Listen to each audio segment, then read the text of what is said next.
මෙහෙමත් හිතන්න ඕනේ. දැන් මුලින්ම මිනිස්සු අපි හිතනවා මිනිස්සු සිංහල දෙමළ මුස්ලිම් කියලා ඉන්නේ කියලා. එහෙමම නෙමෙයි. අපි ඉස්සර හිතන් හිටියා මිනිස්සු හිතන් ඉන්නේ ආගම් එක කියලා. මිනිස්සු එහෙමත් නෙමෙයි. ඉස්සර හිතන් හිටියා අපි දේශපාලන පක්ෂයක මිනිස්සු ඉන්නේ කියලා. එහෙමත් නෙමෙයි. දැන් දේශපාලන පක්ෂයක හිටියේ නම් අපි වගේ පක්ෂයක් බලයට එන්න හේතුවක් නේ. 103 160 වෙන්න හේතුවක් නේ. දැන් මිනිස්සු අපි සිංහල කියලා තේරුම් ගන්න. විතරක් කියලා තේරුම් ගන්න. සිංහල මිනිස්සු හැම විටම සිංහල නායකයෝ එක්ක යනවා. දෙමළ ජනතාව හැම විටම දෙමළ නායකයෝ එක්ක යනවා. එහෙම නෑ. ඒක තමයි නූතන මේ පෝස්ට් මොඩර්න් සිටුේෂන් එක. ඒත් අපි මේකට විසඳුම් හොයද්දී මේ තියෙන වර්තමාන ලෝක සමාජ තත්ත්වයේ තේරුම් ගන්න ඕනේ. ඇත්තටම මේ ප්‍රශ්නෙට උත්තර හොයන්න. අපි මේ ට්‍රාන්ස්ෆෝම් කරන එක. අපි දන්නවා මේ ප්‍රශ්නයට එක ආණ්ඩුවක් ඇතුළත සමහරට උත්තර ඉවර වෙන්නේ නැති වෙයි. මේක අවුරුදු 25ක් පරම්පරාවක් විතර ඕන වෙයි අපිට වෙනස්කම් වලින් තොරව හිතන්න. නමුත් අපි මේ ගමනක් යද්දී වුණත් අපි දැනගන්න ඕන පරිස්සම් වෙන දේ තමයි අර වැටිච්ච කට්ටියට නැගිටින්න දෙන්න හොඳ. ඒක මැතිවරණ අභියෝගයක් නෙමෙයි.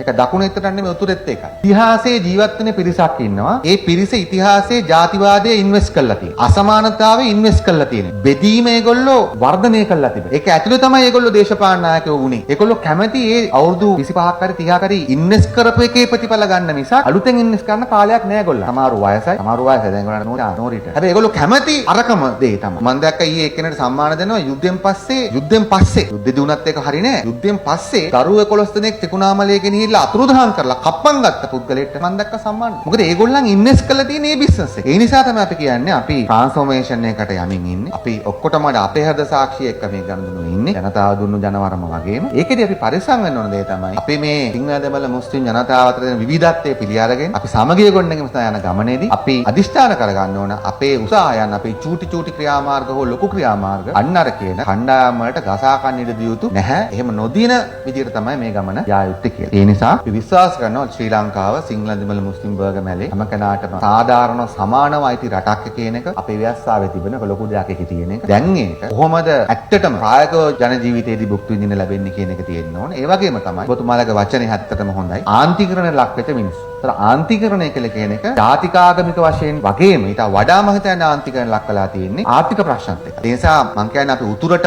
නැගෙනහිරට තුනුරේට ප්‍රශ්නට උත්තර හොයනකොට තේමල ආණ්ඩුවට රත්නපුරේට බලංගොඩට උත්තර හොයනකොට අනිවාර්ය වශයෙන්ම අපි ආර්ථික ප්‍රතිසංස්කරණ සමාජ ප්‍රතිසංස්කරණ එක තමයි මේ ජාතික සමගියට අදාළ කරන සංහිඳියට අදාළ කරන ප්‍රතිසංස්කරණත් ගේන්න ඕනේ. එකම ආගමේ සමහරලාට අපිට මුණ දෙන ප්‍රශ්න ඒවා ආන්තික අපිට සමහර එකම සෝහන එකම ගමේ සෙමිතු දෙකක් තියෙනවා වල දාන්න දෙන්නේ එකම ආගම. ඒවා අපි දන්නවා. ඒවා අපි ප්‍රශ්න වශයෙන් තියෙන්නේ. ඒ වගේ මම තමයි ජනතාව තුලිනුත් යම්කිසි වෙනස්කමක් කරගත යුතුයි. මම කියන්නේ යාපනයේ තරම් නෙමෙයි මේ කොළමක් තියෙනවා. ඒ වගේ දේවල්. ඒ නිසා ආණ්ඩුවක් වශයෙන් අපි අහුම්කම් දෙන්නත් වෙනස් වෙන්නත් උපරිම වශයෙන් ලෑස්ති.